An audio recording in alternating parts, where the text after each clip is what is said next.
નમસ્કાર વિદ્યાર્થી મિત્રો, ધ એક્સપર્ટ એકેડમીની યુટ્યુબ ચેનલ પર દરેક વિદ્યાર્થીનું ખૂબ ખૂબ હાર્દિક સ્વાગત છે. બોર્ડ 2026ની એક્ઝામ બહુ નજીક આવી રહી છે. આપણે આજથી ગાલા એસાઇનમેન્ટના સોલ્યુશનની શરૂઆત કરવા જઈ રહ્યા છીએ. તો સૌપ્રથમ જે પણ વિદ્યાર્થી મિત્રોએ હજુ સુધી the expert academy YouTube channel subscribe ન કરી હોય તો સબસ્ક્રાઇબ કરી દો, લાઇક કરી દો અને તમારા મિત્રો સુધી શેર કરવાનું બિલકુલ ભૂલતા નહીં. નીચે ડિસ્ક્રિપ્શનની અંદર ધ એક્સપર્ટ એકેડમીની એપ્લિકેશનની લિંક પણ આપેલી છે. એ લિંકનો ઉપયોગ કરી અને તમે ધ એક્સપર્ટ એકેડમીના ઓનલાઈન ટ્યુશનની અંદર પણ જોડાઈ શકો છો. આજે આપણે આ લેક્ચરની અંદર પ્રશ્નપત્ર 1 વિભાગ ઈ નું સોલ્યુશન કરવા જઈ રહ્યા છીએ. વિભાગ ઈ 24 ગુણનું પૂછાતું હોય છે.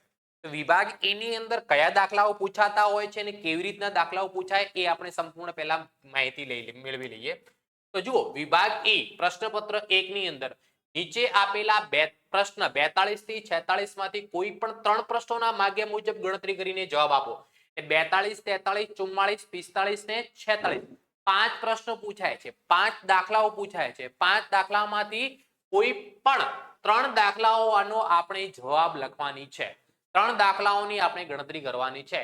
પ્રત્યેકના 8 ગુણ અને 24 ગુણનું પૂછાય છે.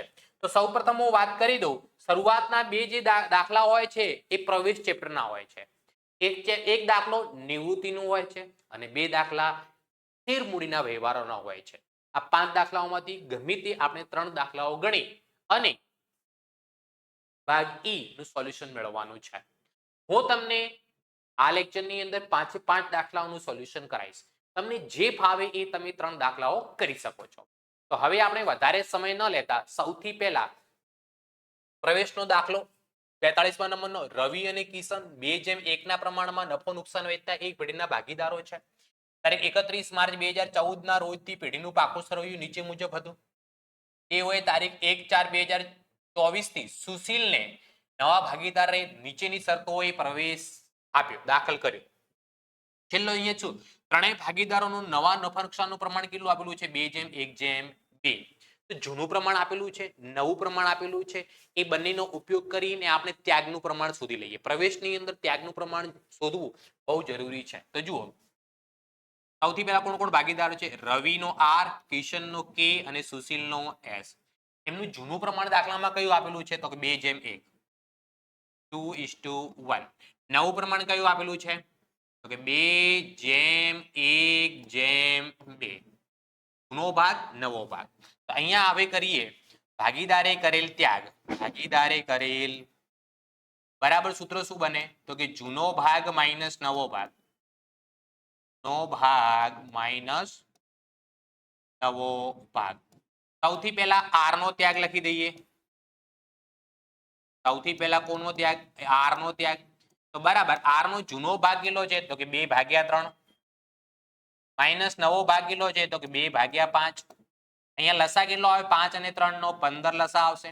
અને 5 વડે ચોકડી ગુણાકાર ગુણાય એટલે 10 માઇનસ 6 એટલે આનો જવાબ કેટલો આવે? આપણો 4/15. બીજો ભાગીદાર કોણ છે? કે. તો લખીએ અહીંયા કે નો ત્યાગ. કે નો ત્યાગ બરાબર કે નો જૂનો ભાગ દાખલાની અંદર કેટલો આપેલો છે?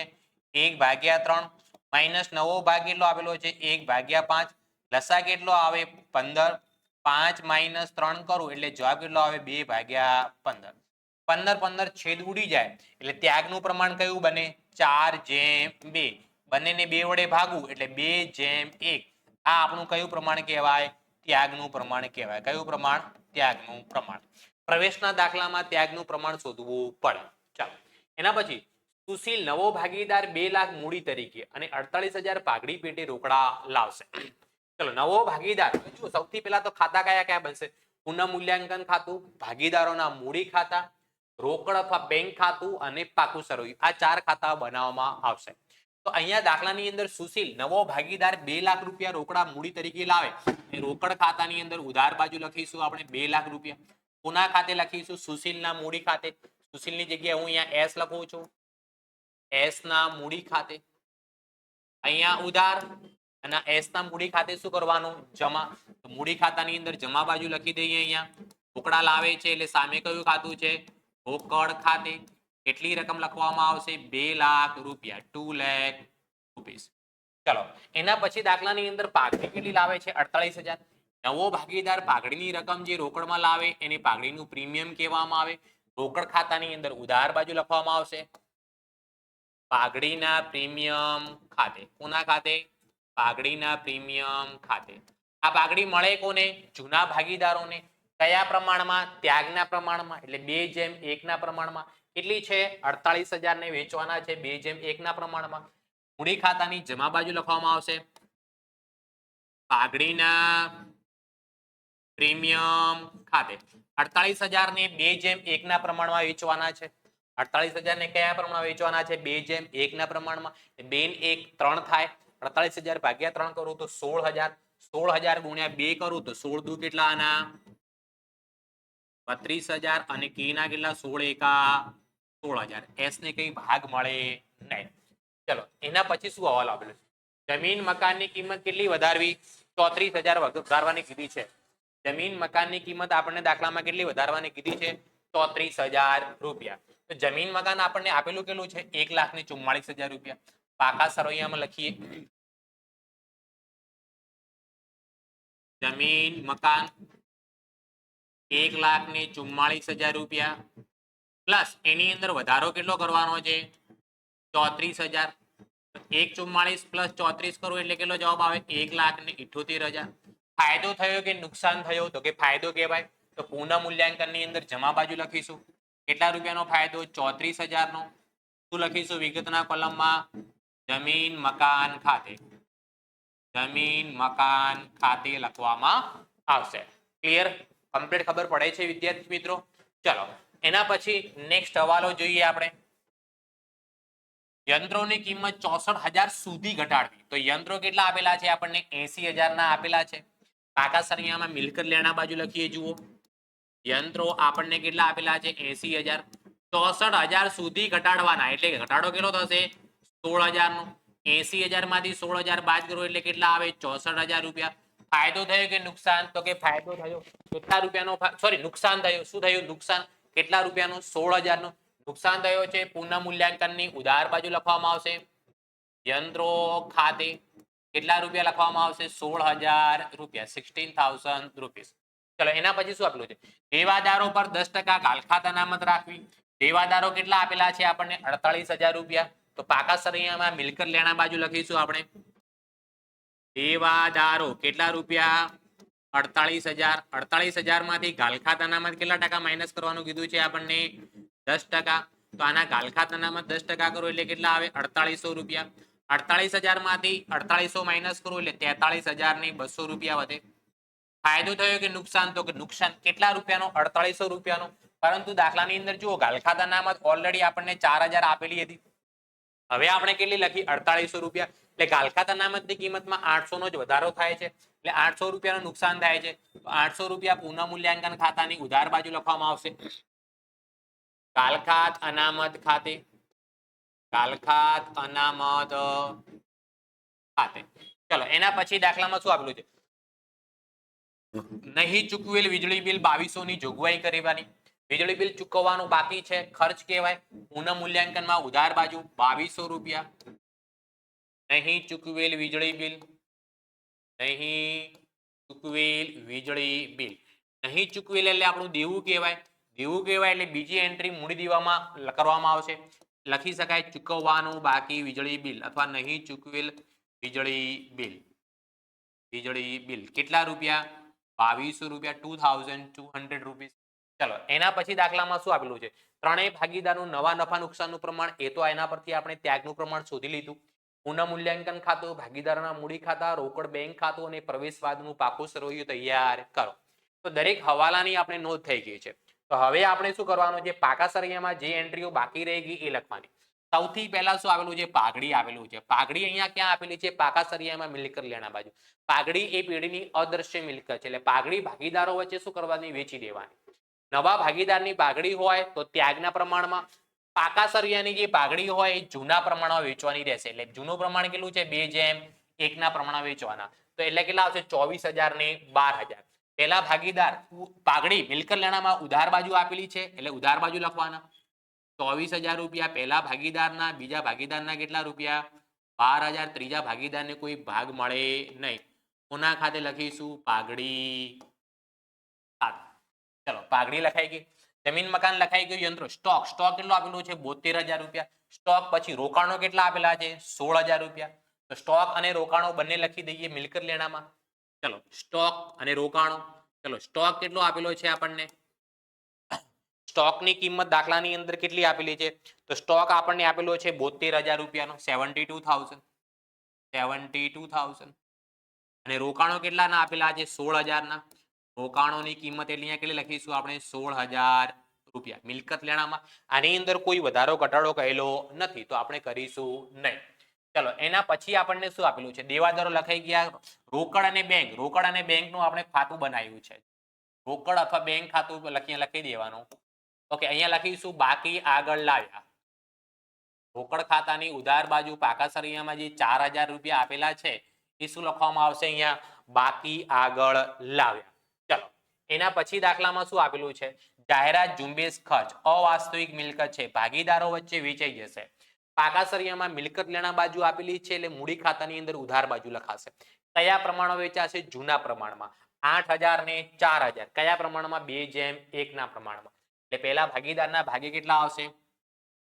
8,000 રૂપિયા. બીજા ભાગીદારના ભાગે કેટલા આવશે? 4,000 રૂપિયા. શું લખીશું અહીંયા? જાહેરાત ઝુંબેશ ખાતે. જાહેરાત ઝુંબેશ ખાતે 8,000 ને 4,000. ચલો એના પછી દાખલામાં શું આપેલું છે? ચલો મિલકત લેણા બાજુની દરેક એન્ટ્રી થઈ ગઈ. હવે મૂડી દેવા બાજુ. મૂડી દેવા બાજુ રવિ અને કિશનની મૂડી આપેલી છે 1,60,000, 1,20,000. તો ભાગીદારો મૂડી ખાતાની અંદર જમા બાજુ લખીશું શરૂઆતમાં અહીંયા બાકી આગળ લાવ્યા 1,60,000, 1,20,000. ચલો એના પછી દાખલામાં શું આપેલું છે? સામાન્ય અનામત 36,000 રૂપિયા જમા બાજુ છે, મૂડી દેવા બાજુ છે, ભાગીદારોના બી જમા બાજુ લખવાનું. 36,000 ને જૂના પ્રમાણમાં 2:1 ના પ્રમાણમાં વેચી દેવાના. તો 24,000 અને 12,000 રૂપિયા. પહેલા ભાગીદારના ભાગે કેટલા આવે? 24,000 રૂપિયા. બીજા ભાગીદારના ભાગે કેટલા આવે? 12,000 રૂપિયા. કઈ રકમ હતી આ? તો કે સામાન્ય અનામત. તો અહીંયા વિગતના કોલમમાં લખીશું આપણે સામાન્ય અનામત ખાતે. સામાન્ય અનામત.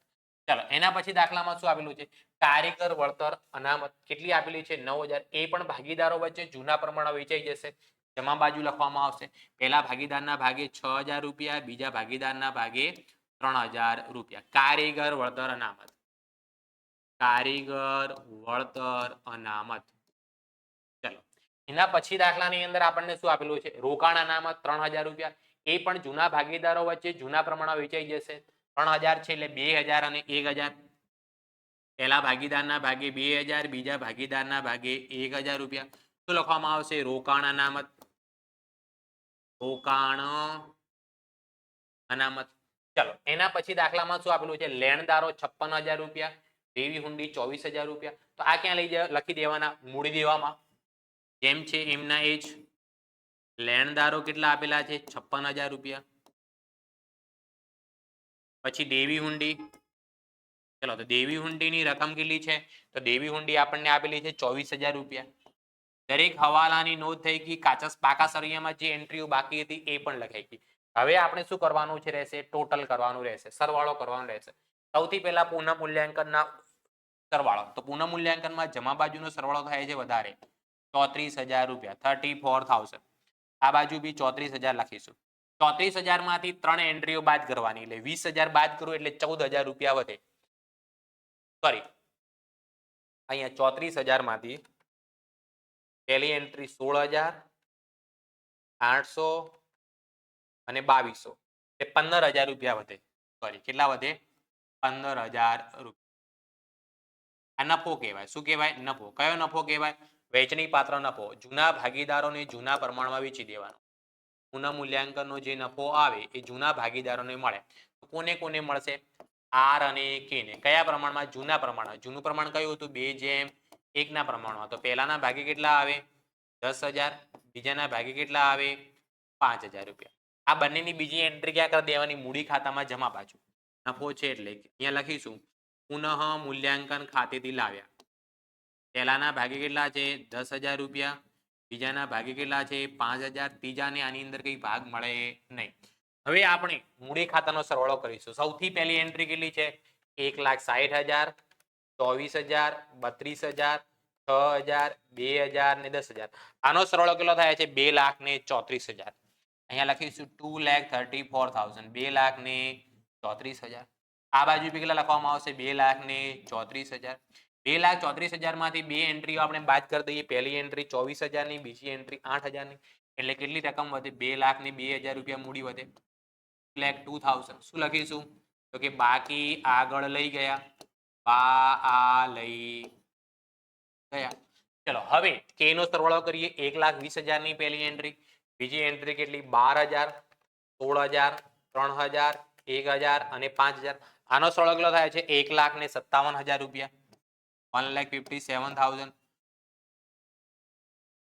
1,57,000. 1,57,000 માંથી બે એન્ટ્રી બાદ કર દઉં. પહેલી એન્ટ્રી 12,000, બીજી 4,000 એટલે કેટલા વધે? 1,41,000 રૂપિયા. 1,41,000. નાવ નવા ભાગીદારની મૂડી કેટલી છે? 2 લાખ. એમાં તો કોઈ વધારો ઘટાડો નવી એન્ટ્રી આવી નથી. તો અહીંયા કેટલા લખીશું આપણે? 2 લાખના 2 લાખ. 2 લાખ. બાકી આગળ લઈ ગયા 2 લાખ.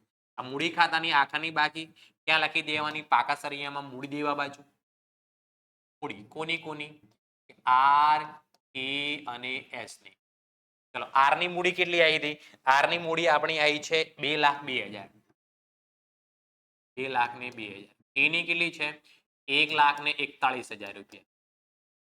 અને ત્રીજા ભાગીદારે નવી ભાગીદારના મૂડી કેટલી છે? 2 લાખ રૂપિયા. આ ત્રણેયનો સરવાળો કરીને આપણે 12 લખી દઈએ. 1,41 પ્લસ 2,02,000 પ્લસ કેટલા? 2 લાખ. તેનો સરવાળો થાય છે 5,43,000. 5,43,000. ચલો નાવ ટોટલ ઓફ રોકડ અને બેંક ખાતાનો 2,52,000 રૂપિયા. ઉધાર બાજુનો સરવાળો કેટલો થાય છે? 2,52,000. જમા બાજુ આમાં કોઈ એન્ટ્રી છે નહીં. તો શું લખીશું? બાકી આગળ લઈ ગયા, લઈ ગયા. કેટલા રૂપિયા? 2,52,000. આ મિલકત છે. મિલકત લેણામાં લખાશે રોકડ અને બેંક સિલક. રોકડ અને બેંક ખાતું કેટલા રૂપિયા આવ્યું? 2,52,000. 2,52,000. નાવ પાકા સરિયાનો બંને બાજુનું ટોટલ કરવાનો. દાખલાની અંદર પાકા સરિયામાં બંને બાજુનું ટોટલ કેવું આવવું જોઈએ? સરખું આવવું જોઈએ. તો જુઓ અહીંયા 5,43,000 વત્તા 2,200 વત્તા 56,000 વત્તા 24,000. આનો સરવાળો થાય છે 6,25,200. મૂડી દેવા બાજુ 6,25,200. મિલકત લેણામાં પહેલી એન્ટ્રી કેટલી છે? 1,78,000. 1,78,000. બીજી કેટલી છે? 64,000, 72,000, 16,000, 43,200 અને 2,52,000. 6,25,200. આવી રીતે દાખલો ગણશો તો કમ્પ્લીટ તમને કેટલા ગુણ મળી જશે? 8 ગુણ રોકડા મળી જશે પ્રવેશ ચેપ્ટરના.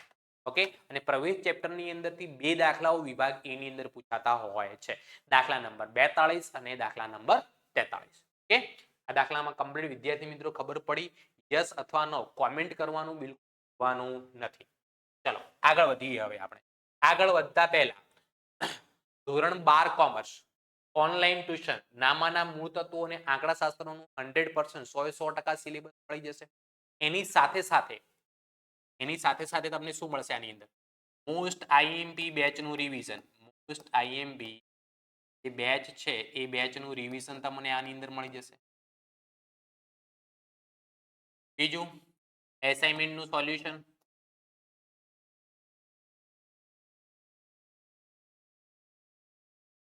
એના પછી દરેક વિષય account, state, economics, BA, SP દરેક વિષયના એમસીક્યુ નું સોલ્યુશન મળશે તમને.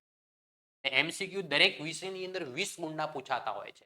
એટલે તમને ઇકોનોમિક્સ, એસપી, ઇંગ્લિશ, ગુજરાતી જે પણ વિષયો છે એ દરેક વિષયના તમને એમસીક્યુ મળી જશે. તો સાહેબ આ મેળવવા માટે અમારે કરવાનું શું? તો એ મેળવવા માટે તમારે સૌથી પહેલા નીચે ડિસ્ક્રિપ્શનની અંદર ધ એક્સપર્ટ એકેડમીની એપ્લિકેશનની લિંક આપેલી છે. એ લિંકનો ઉપયોગ કરી અને the expert academy application download કરી અને તમે પછી એની અંદર સુપ્રીમ બેચની અંદર જોઈન થઈ જાઓ. કોની અંદર? સુપ્રીમ બેચની. કોઈ પણ પ્રકારની તકલીફ હોય ક્યાંય અટવાઓ તો તમને મોબાઈલ નંબર આપી દો. મોબાઈલ નંબર છે આપણો 9737448382 9737448382. આ નંબર પર તમારે વોટ્સઅપ કરી દેવા. આ નંબર ઉપર વોટ્સઅપ કરશો, સુપ્રીમ બેચની અંદર જોડાશો એટલે તમને એકાઉન્ટ અને આંકડાશાસ્ત્રમાં 100 માંથી 100 ગુણ મેળવીએ એવી આપણે તૈયારી કરવાની છે. મોસ્ટ આઈએમપી બેચનું રિવિઝન ચાલુ થઈ ગયેલું છે. જે પણ વિદ્યાર્થીઓ મિત્રો હજુ આની અંદર જોડાવાના બાકી હોય તો ફટાફટ જોડાઈ. મોસ્ટ આઈએમપી બેચનું રિવિઝન ચેપ્ટર વાઇઝ કરાવવામાં આવે છે. દરેક ચેપ્ટરની અંદરથી મોસ્ટ આઈએમપી દાખલાઓનું રિવિઝન કરાવવાનું છે જે બોર્ડની અંદર પૂછાવાની શક્યતાઓ રહેલી છે. મોસ્ટ આઈએમપી બેચનું રિવિઝન આપણે ચેપ્ટર વાઇઝ કરીએ છીએ, હે ને? દરેક ચેપ્ટરમાંથી કેવી રીતે પૂછાશે એનું રિવિઝન કરાવવામાં આવશે. ઓકે, ચલો આગળ વધીએ હવે નેક્સ્ટ પ્રશ્ન તરફ. ઓકે, સૂર્ય અને ચંદ્ર 3:2 ના પ્રમાણમાં નફો નુકસાન વેચે છે. તારીખ 31 માર્ચ 2024 ના રોજનું તેમનું પાકું સરવૈયું નીચે મુજબ આપણને દાખલામાં આપેલું છે. તારાને તારીખ 1/4/2024 થી નીચેની શરતોએ નવા ભાગીદાર તરીકે દાખલ કરી. નવો ભાગીદાર કોણ આવે છે? તારા આવે છે. દાખલાની અંદર જુઓ, અહીંયા 7મા નંબરનો હવાલો. નવું નફા નુકસાનનું પ્રમાણ કયું રાખવાનું કીધું છે? 2:1 રાખવું. કયું રાખવાનું કીધું છે આપણને? 2:1. તો જુઓ અહીંયા સૂર્ય, બીજો ભાગીદાર કોણ છે? ચંદ્ર, અને નવો ભાગીદાર કોણ આવે છે? તારા. તો એમનું જૂનું પ્રમાણ આપણને દાખલામાં કયું આપેલું છે? કે 3:2. 3:2. નવું પ્રમાણ કયું છે? તો કે 2:2:1. જૂનું પ્રમાણ, નવું પ્રમાણ, આ બંનેનો ઉપયોગ કરી અને પ્રવેશનો દાખલો છે એટલે ત્યાગનું પ્રમાણ શોધી લેવાનું. કયું પ્રમાણ? ત્યાગ. તો ભાગીદારે કરેલ ત્યાગ બરાબર સૂત્ર શું બને? તો કે જૂનો ભાગ માઇનસ નવો ભાગ. નો ભાગ માઇનસ નવો ભાગ. સૌથી પહેલા સૂર્યનો ત્યાગ લખી દઈએ. સૂર્યનો હું S લખું. સૂર્યનો ત્યાગ બરાબર સૂર્યનો જૂનો ભાગ કેટલો છે? 3/5 માઇનસ નવો ભાગ કેટલો છે? એનો 2/5. 3/5 લસા લેવાની જરૂર નથી કેમ કે છેદ સરખા છે એટલે 3 માંથી 2 જશે તો 1/5. એવી રીતે ચંદ્રનો C લખીએ આપણે. ચંદ્રનું જૂનો ભાગ કેટલું છે? 2/5 માઇનસ નવો ભાગ બી કેટલો છે? એનો 2/5. ચંદ્રને કોઈ પણ પ્રકારનો ત્યાગ અથવા લાભ થતો નથી. એટલે નવો ભાગીદાર જે પણ પાઘડી લાવશે એ ચંદ્રને નહીં મળે, ફક્ત કોને મળશે? સૂર્યને મળશે. ચાલો આગળ દાખલામાં શું કીધું છે? તારા પાઘડી ના 20,000 રૂપિયા રોકડમાં લાવશે. તો નવો ભાગીદાર પાઘડીની રકમ જે રોકડમાં લાવે એ રોકડ અથવા બેંક ખાતાની ઉધાર બાજુ લખવામાં આવે 20,000 રૂપિયા. એને શું કહેવામાં આવે? પાઘડીનું પ્રીમિયમ. તો વિગતના કોલમમાં લખીશું પાઘડીના પ્રીમિયમ ખાતે. પાઘડીના પ્રીમિયમ ખાતે. અહીંયા ઉધાર અને એમના મૂડી ખાતે જમા. પાઘડીના પ્રીમિયમ ખાતે. નવો ભાગીદાર પાઘડી રોકડમાં લાવે એને પાઘડીનું પ્રીમિયમ કહેવામાં આવે. અને આ પાઘડીનું પ્રીમિયમ જૂના ભાગીદારો વચ્ચે ત્યાગના પ્રમાણમાં વેચવામાં આવે. તો અહીંયા તમે જાણો છો ફક્ત ત્યાગ કોણ કરી રહ્યો છે? સૂર્ય. તો 20,000 રૂપિયા જે આ નવો ભાગીદાર લાવે છે પાઘડી પેટે એ કોને આપી દેવાના? સૂર્યને. ચંદ્રને એની અંદર કઈ ભાગ મળશે નહીં કેમ કે ચંદ્ર કોઈ પણ પ્રકારનો ત્યાગ કરતો નથી. ચલો નેક્સ્ટ હવાલો જોઈએ. સકબંધ લેણાની જોગવાઈની જરૂર નથી. તો દાખલાની અંદર જુઓ દેવાદારો કેટલા આપેલા છે? 80,000. સકબંધ લેણાની જોગવાઈ કેટલી માઇનસ કરી લઈએ? 4,000. તો હવે આપણે સકબંધ લેણાની જરૂર નથી તો સૌથી પહેલા દેવાદારો જે 80,000 આપેલા છે એ દેવાદારો ડાયરેક્ટ ક્યાં લખી દઈએ? 12 લખી દઈએ. સકબંધ લેણાની જોગવાઈની કિંમત કેટલી થઈ ગઈ? 0 થઈ ગઈ. એની અંદર ઘટાડો થાય છે, ફાયદો કહેવાય. પુનઃ મૂલ્યાંકનમાં જમા બાજુ સકબંધ લેણાની જોગવાઈ, સકબંધ લેણાની જોગવાઈ કેટલા રૂપિયા? 4,000 રૂપિયા. સકબંધ લેણાની જોગવાઈ કેટલી આપેલી હતી? આ પાકા સરિયામાં જોઈ શકો 4,000 રૂપિયા. યંત્રોની કિંમતમાં 10% ઘટાડો કરવો. તો યંત્રો આપણને કેટલા આપેલા છે? 25,000 રૂપિયા. યંત્રો ક્યાં લખાય? પાકા સરિયામાં મિલકત લેણા બાજુ. યંત્રો ની રકમ કેટલા રૂપિયા? 25,000. એની અંદર 10% ઘટાડો કરો એ 2500 રૂપિયા માઇનસ થાય. 25,000 માંથી 2500 બાદ કરો એટલે કેટલા વધે? 22,500 રૂપિયા. આ 2500 રૂપિયા મિલકતની કિંમતમાં ઘટાડો થાય છે, નુકસાન કહેવાય. પુનઃ મૂલ્યાંકનની અંદર ઉધાર બાજુ. પુનઃ મૂલ્યાંકનની અંદર ઉધાર બાજુ કેટલા રૂપિયા? 2500 રૂપિયા. કોના ખાતે? કે યંત્રો ખાતે. કોના ખાતે લખવામાં આવશે? યંત્રો ખાતે. એના પછી મકાનની બજાર કિંમત 1 લાખ રૂપિયા છે. ચલો મકાન કેટલા આપેલું છે? જુઓ પાકા સરિયામાં 60,000 આપેલું છે ને આપણને હવાલામાં કીધું છે એની બજાર કિંમત કેટલી છે 1 લાખ. તો જુઓ મકાન આપણને પાકા સળિયામાં 60,000 આપેલું છે, નવી કિંમત 1 લાખ છે, એનો મતલબ 40,000 નો શું થઈ રહ્યો છે વધારો. ફાયદો થયો કે નુકસાન? તો કે ફાયદો. કેટલા રૂપિયાનો ફાયદો થયો? તો કે 40,000 નો. બીજી એન્ટ્રી પુનઃ મૂલ્યાંકનમાં કઈ બાજુ લખવામાં આવશે? જમા બાજુ. મકાન ખાતે, મકાન ખાતે કેટલા રૂપિયાનો ફાયદો થયો છે? 40,000 રૂપિયાનો. ચલો એના પછી રોકાણોની બજાર કિંમત 98,500 છે. રોકાણોની બજાર કિંમત કેટલી છે? 98,500. અહીંયા રોકાણો આપણને કેટલા આપેલા છે? 90,000 ના. રોકાણો ક્યાં લખાય? પાકા સરિયામાં મિલકત લેણા બાજુ. રોકાણોની આપણને પાકા સરિયામાં કિંમત કેટલી આપેલી? 90,000. નવી કિંમત 98,500 નક્કી થઈ એટલે 8,500 નો વધારો થાય. નવી કિંમત 12 લખવાની, 98,500. મિલકતની કિંમતમાં વધારો થાય એટલે ફાયદો કહેવાય. 8,500. પુનઃ મૂલ્યાંકનમાં કઈ બાજુ લખાશે? જમા બાજુ. રોકાણો ખાતે 8,500, 8,500 રૂપિયા. ચલો તારા મૂડી તરીકે સૂર્ય અને ચંદ્રની નવી પેઢીમાં કુલ મૂડીના 20% જેટલી મૂડી લાવશે. એ હવાલો છેલ્લે થશે. તારા જે છે એ સૂર્ય અને ચંદ્રની નવી પેઢીમાં જે મૂડી હોય ને એના 20%. એટલે આ હવાલો આપણે છેલ્લે કરવામાં આવશે. ઓકે, આ તો હવાલો થઈ ગયો, ત્યાગનું પ્રમાણ શોધી લીધું. સૂર્ય અને ચંદ્ર તેમની કુલ મૂડી તેમના સંબંધિત નવા નફા નુકસાનના પ્રમાણમાં રાખવી. જરૂરી ખાતા અને પાકું સરવૈયું તૈયાર કરો. આ પણ છેલ્લે કરવામાં આવશે. ઓકે, તો હવે આપણે પાકા સરિયાની જે એન્ટ્રીઓ બાકી રહી ગઈ એ લખી દઈએ આપણે. તો પાકા સરિયામાં એન્ટ્રીમાં સૌથી પહેલા શું આપેલું છે? બેંક. બેંકનું કોલમ આપણે બનાવ્યું છે. રોકડ અથવા બેંક ખાતું લખવામાં આવે, એની ઉધાર બાજુ લખવામાં આવશે અહીંયા. બાકી આગળ લાવ્યા. કેટલા રૂપિયા આપેલા છે? 56,000, 56,000 રૂપિયા. 56,000. ચાલો એના પછી દાખલામાં શું આપેલું? દેવાદારો થઈ ગયા. ઓકે, બધું લખાઈ ગયું છે. હવે આવી ગઈ આપણે મૂળ દેવામાં. શું આપેલું છે? પેલા સૌથી પહેલા લેણદારો કેટલા? 64,000. લેણદારો 64,000 ક્યાં લખાશે? પાકા સરિયામાં મૂડી દેવામાં લખી દઈએ અહીંયા. લેણદારો કેટલા રૂપિયા? 64,000, 64,000 રૂપિયા. ચાલો એના પછી દાખલામાં શું આપેલું છે? સામાન્ય અનામત ભાગીદારો વચ્ચે વેચાઈ જાય. રોકાણ વધઘટ અનામત પણ ભાગીદારો વચ્ચે વેચાઈ જશે. અહીંયા મૂડી દેવામાં આપેલી છે એટલે મૂડી ખાતાની જમા બાજુ લખીશું. આ બંને અનામત કયા પ્રમાણમાં વેચાશે? જૂના પ્રમાણમાં, એટલે કે 3:2 ના પ્રમાણમાં. એટલે 3 ને 2. ઓકે, પહેલા સામાન્ય અનામત છે તો આપણે સામાન્ય અનામત લખીએ. મૂડી ખાતાની અંદર જમા બાજુ સામાન્ય અનામત 12,000 જે આપેલી એ 3:2 ના પ્રમાણમાં વેચું તો પહેલાના ભાગે કેટલા આવે? 7200 રૂપિયા અને બીજાના ભાગે કેટલા આવે? 4800 રૂપિયા. એના પછી બીજી કઈ અનામત છે? રોકાણ વધઘટ અનામત. એ કેટલી છે? 6,000. તો અહીંયા જમા બાજુ લખવામાં આવશે. રોકાણ વધઘટ અનામત 6,000 આપેલી છે, 3:2 ના પ્રમાણ વેચું તો પહેલાના ભાગે 3600 અને બીજાના ભાગે કેટલા આવે? 2400 રૂપિયા. ચલો એના પછી દાખલામાં શું આપ્યું? કારીગર નફા ભાગ ભંડોળ. આ કારીગરોનો નફાની અંદર ભાગ છે, એની વેચણી કરવામાં આવશે નહીં. પેઢીનું દેવું કહેવાય એટલે મૂડી દેવામાં લખવાનો. કારીગર નફા ભાગ ભંડોળ. કારીગર નફા ભાગ ભંડોળ. ચલો તો કારીગર નફા ભાગ ભંડોળની કિંમત આપણને દાખલામાં કેટલી આપેલી છે? તો કે 45,000, 45,000, 45,000 રૂપિયા. ચલો એના પછી શું આપેલું છે? મૂડી ખાતા. સૂર્યના 1 લાખ, ચંદ્રના 80,000. તો મૂડી ખાતાની જમા બાજુ લખવામાં આવશે.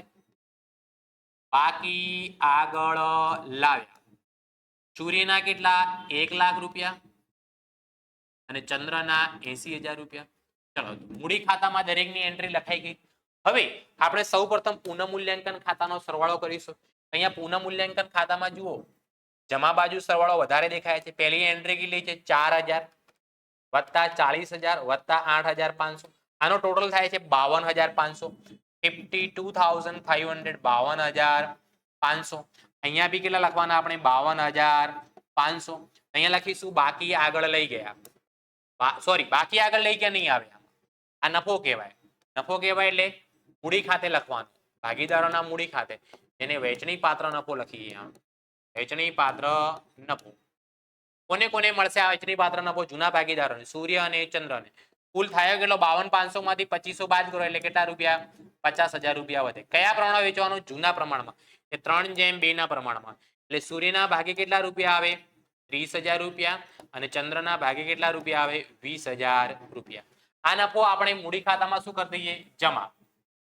ક્યાંથી લાયા? તો કે પુનઃ મૂલ્યાંકન ખાતેથી. તો પુનઃ મૂલ્યાંકન ખાતું. પહેલાના ભાગે કેટલા રૂપિયા? 30,000. બીજાના ભાગે કેટલા રૂપિયા? 20,000. ત્રીજાને આની અંદર ભાગ મળે નહીં. હવે આપણે મૂડી ખાતાનો સરવાળો કરીશું. મૂડી ખાતાના સરવાળાની અંદર સૌથી પહેલા સૂર્યની કેટલી મૂડી છે? 1 lakh plus 20,000 plus 7,200 plus 3600 plus 30,000. આનો સરવાળો કેટલો થાય? 1,60,000 ને 800 રૂપિયા. ઉધાર બાજુ કોઈ એન્ટ્રી છે નહીં. સૂર્યની કેટલી મૂડી આવે છે? 1,60,000 ને 800 રૂપિયા. હવે ચંદ્રની મૂડીનો સરવાળો કરી દઈએ. 80,000 4800 2400 અને 20,000. ચંદ્રની મૂડીનો સરવાળો કેટલો થાય છે? તો કે 1,07,000 ને 200. આ બંનેની મૂડી કરીએ સરવાળો. 1,07,200 વત્તા 1,60,800. તો કુલ સરવાળો કેટલો થયો? 2,68,000. તો સૂર્ય અને ચંદ્રની નવી પેઢીમાં કુલ મૂડી કેટલી રહે? 2,68,000 રૂપિયા. 2,68,000 રૂપિયા. હવે દાખલાની અંદર શું કહેલું હતું? જુઓ એક હવાલો કે તારા મૂડી તરીકે સૂર્ય અને ચંદ્રની નવી પેઢીમાં કુલ મૂડીના કેટલા ટકા જેટલી? 20% જેટલી. તો આ બંનેની કુલ મૂડી કેટલી આવી? 2,68,000. 2,68,000 ના 20% કરું એટલે 53,600 રૂપિયા. એટલે નવો ભાગીદાર મૂડી તરીકે રોકડા કેટલા લાવશે? 53,600 રૂપિયા. તો 53,600 લાવશે તો રોકડ ખાતાની અંદર ઉધાર બાજુ લખીશું 53,600. નવો ભાગીદાર કોણ છે? તારા. એટલે ટી ના મૂડી ખાતે લખવામાં આવશે. ટી ના મૂડી ખાતે. અહીંયા ઉધાર અને એના મૂડી ખાતે શું કરતો? જમા. રોકડ ખાતે. કેટલા રૂપિયા લખવાના? 53,600 રૂપિયા. હવે અહીંયા હું લખું છું બાકી. આગળ લઈ ગયા. દાખલાની અંદર શું કહેલું છે? છેલ્લો હવાલો હવે કે દાખલાની અંદર એવું કહેલું છે કે સૂર્ય અને ચંદ્ર તેમની કુલ મૂડી તેમના સંબંધિત નવા નફા નુકસાનના પ્રમાણો રાખશે. સૂર્ય અને ચંદ્રનો નવા નફા નુકસાનનું પ્રમાણ કયું છે? 2:2. એટલે સરખું પ્રમાણ કહેવાય. કયું પ્રમાણ? સરખું પ્રમાણ. તો આ બંનેની કુલ મૂડી કેટલી છે? 2,68,000. આને સરખા પ્રમાણમાં વેચી દેવાની. 2,68,000 એ સરખા પ્રમાણમાં વેચું એટલે કેટલા ભાગે આવે? 1,34,000 પહેલા ભાગીદારના, 1,34,000 બીજા ભાગીદારના. બંનેની મૂડી કેવી થઈ ગઈ? સરખી. નવા નફા નુકસાનના પ્રમાણમાં થઈ ગઈ. હે ના? હવે આપણે તારાનો સરવાળો કરીએ. તો તારાની મૂડીનો સરવાળો આ બાજુ કેટલો થાય? 53,600. આ બાજુ કેટલા લખવાના? 53,600. 53,600 માંથી બાદ કરો એટલે રકમ કેટલી વધે? પાછી 53,600 રૂપિયા. ઓકે. હવે અહીંયા જુઓ સૂર્યનો સરવાળો કેટલો હતો? 1,60,800. જમા બાજુ વધારે હતો 1,60,800. આ બાજુ બી લખવાના 1,60,800. 1,60,800 માંથી આપણે 1,34,000 બાદ કરી દેવાના એટલે રકમ કેટલી વધે? 26,800 રૂપિયા. આ ક્યાં લઈ જવાની? દાખલામાં કઈ નથી કીધું તો બેંક ખાતે લઈ જવાની. કોના ખાતે લઈ જવાની? બેંક ખાતે. ચંદ્રનો ઉધાર બાજુનો સરવાળો વધારે છે. કેટલો? 1,34,000. 1,34,000. 1,34,000 માંથી બધું બાદ કરી દેવાનું. જમા બાજુનું બધું શું કરી દેવાનું? બાદ. 1,34,000 માઇનસ બધું કેટલું છે? 1,07,200. તો આના બી કેટલા વધે છે? 26,800. આ બી કોના ખાતે લઈ જવાના? બેંક ખાતે. તો આ બેંક ખાતે લઈ જઈએ. જુઓ સૂર્યના કઈ બાજુ લખેલા છે? ઉધાર બાજુ. એનો મતલબ કઈ બાજુ લખવાના? રોકડ ખાતામાં, બેંક ખાતામાં, જમા બાજુ. અહીંયા લખીશું એસ ના મૂડી ખાતે. એસ ના મૂડી ખાતે કેટલા રૂપિયા? 26,800. અને ચંદ્રના મૂડી ખાતે જમા બાજુ છે એનો મતલબ ઉધાર બાકી કહેવાય. તો ઉધાર બાજુ લખીશું આપણે 26,800. ચંદ્રના મૂડી ખાતે એટલે લખીશું સી ના મૂડી ખાતે. ચલો એના પછી જુઓ હવે ત્રણેય ભાગીદારોની મૂડી પણ મળી ગઈ. 1,34,1,34 53,600. એ પાકા સરિયામાં મૂડી દેવા બાજુ લખી દઈએ. મૂડી સૂર્ય, ચંદ્ર અને તારાની. સૂર્યની કેટલી છે? 1,34,000 રૂપિયા. ચંદ્રની કેટલી છે? 1,34,000 રૂપિયા. અને તારાની કેટલી? 53,600 રૂપિયા. ત્રણેયનો શું કરી દઈએ? સરવાળો. તો 1,34,000 પ્લસ 1,34,000 પ્લસ 53,600 3,21,600 રૂપિયા. 3,21,600. હવે આપણે રોકડ અને બેંક ખાતાનો સરવાળો કરીએ. પહેલી એન્ટ્રી કેટલી છે રોકડના ઉધાર બાજુ 56,000, 20,000, 53,600, 26,800. આનો સરવાળો થાય છે 1,56,400 રૂપિયા. 1,56,400. 1,56,400 માંથી 26,800 બાદ કરી દઈએ. 1,29,600 રૂપિયા વધે. બાકી આગળ લઈ ગયા લઈ ગયા. તો આ શું કહેવાય? એની રોકડ શિલ્લક કહેવાય. રોકડ અથવા બેંક શિલ્લક. કેટલા રૂપિયા આવે છે? 1,29,600 રૂપિયા. 1,29,600. હવે આપણે પાકા સરિયામાં બંને બાજુનો સરવાળો. પહેલી એન્ટ્રી કેટલી છે? 3,21,600, પછી 64,000 અને 45,000. ત્રણેયનો સરવાળો થાય 4,30,600. 4,30,600. મિલકત લેણા બાજુમાં પહેલી એન્ટ્રી 22,500, બીજી એન્ટ્રી 1,00,000 પ્લસ 98,500 વત્તા 80,000 પચાસ 1,29,600. આનો સરવાળો બી કેટલો થાય? 4,30,600. પાકા સરિયામાં બંને બાજુનો સરવાળો સરખો થાય એનો મતલબ આપણો દાખલો સાચો અને પૂરેપૂરા 8 ગુણ મળી જાય. ક્લિયર? ખબર પડી ગઈ? તો આ આપણે બે પ્રવેશના દાખલા કરી દીધા. હવે નેક્સ્ટ દાખલો જે આવી રહ્યો છે આપણો નિવૃત્તિનો છે અને નિવૃત્તિનો ચોપડીનો જ દાખલો છે. આ જે દાખલો જે નેક્સ્ટ જે છે LBW 3:2:1 ના પ્રમાણમાં નફો નુકસાન વેચતા ભાગીદારો છે. તેમની પેઢીનો તારીખ 31 માર્ચ 2024 ના રોજનું પાકો સરવૈયું નીચે પ્રમાણે છે. 31/3/2024 ના રોજ W નિવૃત્ત થાય છે. કોણ નિવૃત્ત થઈ રહ્યું છે? W નિવૃત્ત થઈ રહ્યું છે. કોણ? W. તો જુઓ અહીંયા W એટલે કયો ભાગીદાર? છેલ્લો ભાગીદાર. છેલ્લો ભાગીદાર નિવૃત્ત થઈ રહ્યો છે. નિવૃત્તિ વ્યક્તિની નક્કી થયેલી શરતો નીચે મુજબની હતી. જમીન મકાનની કિંમત 20% થી વધારવી. તો જમીન મકાન આપણને કેટલી આપેલી છે? 1,00,000 રૂપિયા. તો પાકા સરવૈયામાં મિલકત લેણા બાજુ જમીન મકાન લખાય. જમીન મકાન આપેલી કેટલા રૂપિયા? 1,00,000. એના અંદર 20% નો વધારો કરું એટલે 1,00,000 માં 20% નો વધારો કરો એટલે 20,000 થાય. એટલે અહીંયા રકમ કેટલી આવે? 1,20,000. તો આની અંદર ફાયદો થયો કહેવાય કે નુકસાન થયું કહેવાય? તો કે મિલકતની કિંમતમાં શું થયું? વધારો થયો. મિલકતની કિંમતમાં વધારો થયો એટલે શું થયું કહેવાય? ફાયદો થયો કહેવાય. શું થયું કહેવાય? ફાયદો થયો કહેવાય. મિલકતની કિંમતમાં વધારો થયો એટલે શું થયું? ફાયદો. ફાયદો થયો એટલે એની એન્ટ્રી ક્યાં લખવાની? પુનઃ મૂલ્યાંકનમાં જમા બાજુ. જમીન મકાન ખાતે કેટલા રૂપિયા? તો કે 20,000 રૂપિયા. ચલો એના પછી યંત્રોની કિંમત 90% સુધી ગણવી. એનો મતલબ 10% ઘટાડવી. તો યંત્રો આપણને કેટલા આપેલા છે? 40,000 રૂપિયા. તો યંત્રો બી પાકા સરિયામાં મિલકત લેણા બાજુ લખાય. યંત્રો કેટલા રૂપિયા? 40,000. 90% સુધી ગણવી એનો મતલબ 90% કેટલા થાય? 36,000. એનો મતલબ 10% ઘટાડો કરો એટલે 4,000 રૂપિયાનો ઘટાડો. ફાયદો કે નુકસાન? નુકસાન. પુનઃ મૂલ્યાંકન ખાતાની ઉધાર બાજુ યંત્રો ખાતે કેટલા રૂપિયાનું નુકસાન થયું? તો કે 4,000 રૂપિયાનું. ચલો એના પછી રોકાણોની બજાર કિંમત ચોપડે કિંમતના 150% છે, 150%. તો રોકાણો આપણને આપેલા કેટલા છે? 20,000 રૂપિયા. રોકાણો કેટલા આપેલા છે? 20,000. 20,000 ના 150% કરો એટલે નવી કિંમત કેટલી આવે? 30,000 રૂપિયા. પહેલા 20,000 હતા, હવે 30,000 થયા. 10,000 નો વધારો થાય તો ફાયદો કહેવાય. પુનઃ મૂલ્યાંકનમાં જમા બાજુ લખીશું આપણે. રોકાણો ખાતે કેટલા રૂપિયાનો ફાયદો થયો? 10,000 રૂપિયા. ચલો એના પછી શું આપેલું છે? દેવાદારો પર ગાલખાત અનામત 5% થી ઘટાડવી.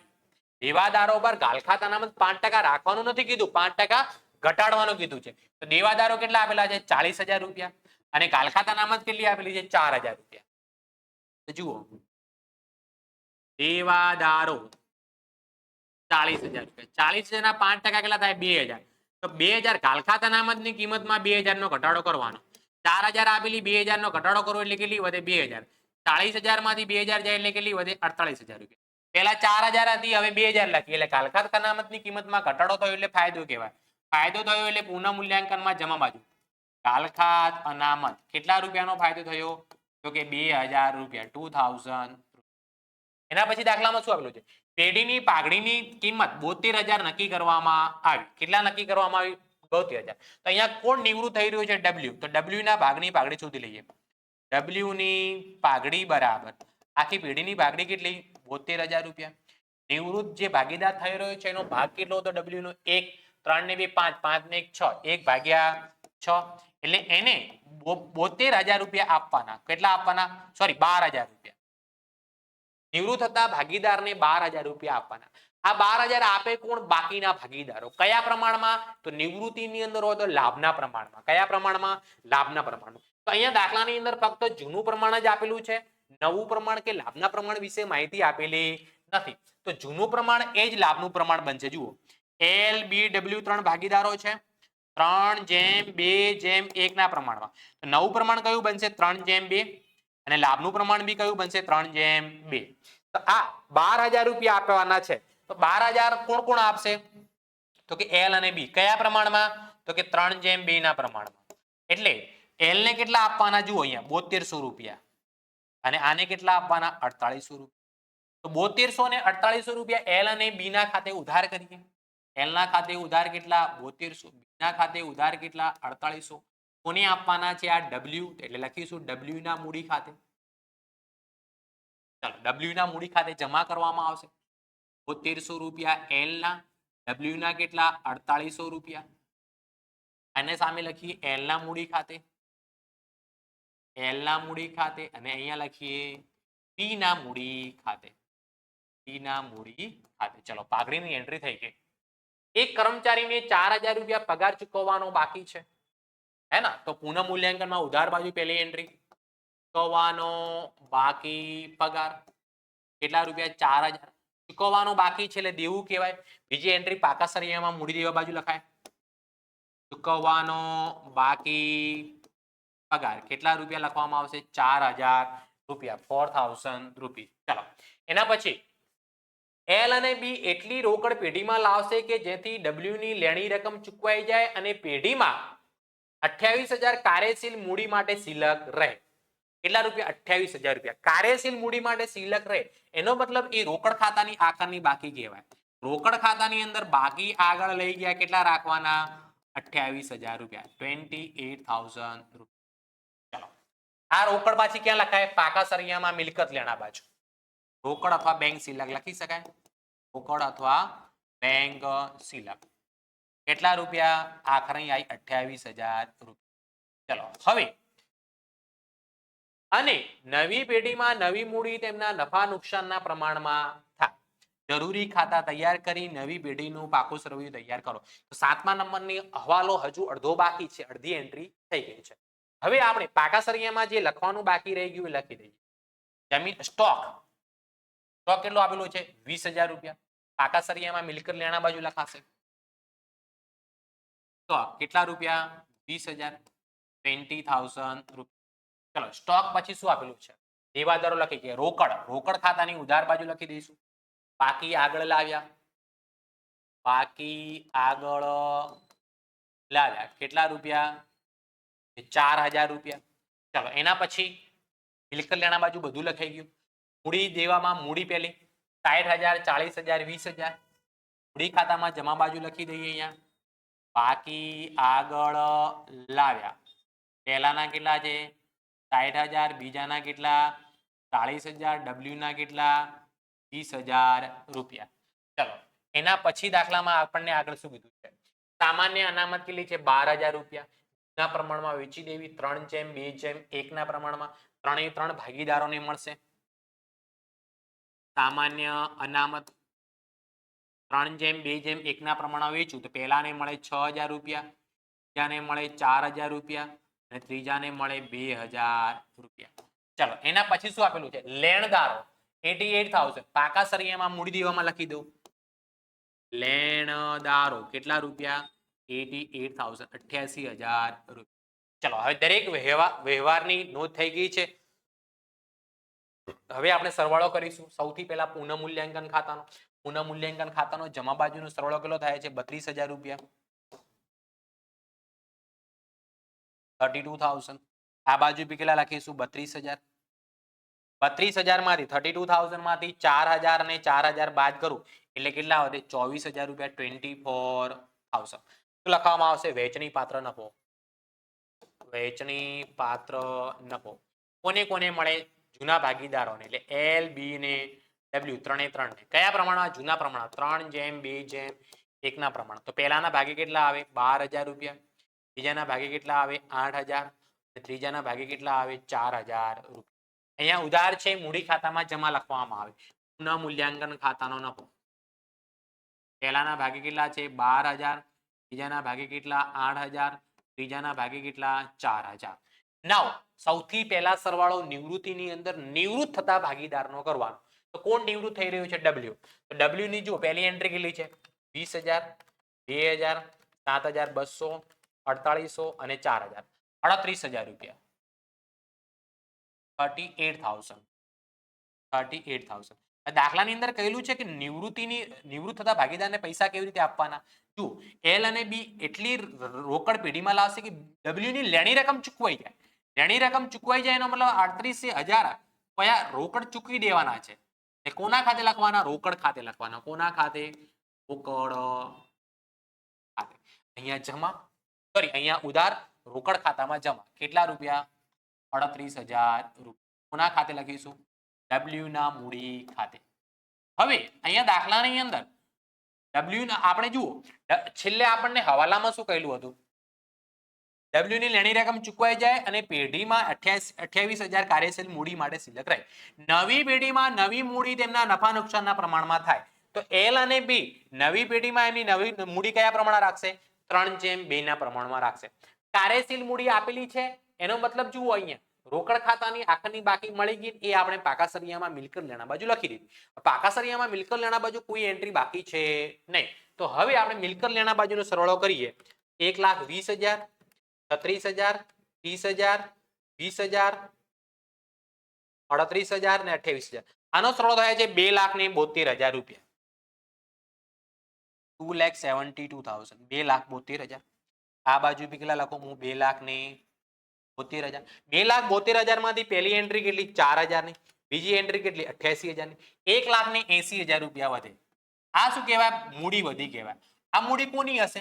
એલ અને બી ની જ. કેમ કે ડબલ્યુ નિવૃત્ત થઈ ગયો. આ નવો પાકો સરવૈયું છે તો એલ અને બી જ આવશે.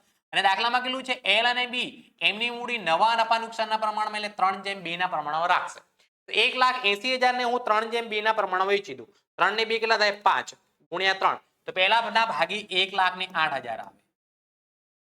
અને બીજાના ભાગે કેટલા આવે? 72,000. 72,000. 1,08,000, 72,000. તો અહીંયા આપણને દાખલામાં બાકી આગળ લઈ ગયા પાકા સરવૈયા ઉપરથી મળ્યું. બાકી આગળ લઈ ગયા. પહેલા ભાગીદારના કેટલા આયા? 1,08,000. બીજા ભાગીદારના કેટલા આયા? 72,000. ત્રીજાના કઈ ખબર છે નહીં. હવે આપણે જુઓ એલ અને બી નો ટોટલ કરવાનો છે મૂડી ખાતાનો.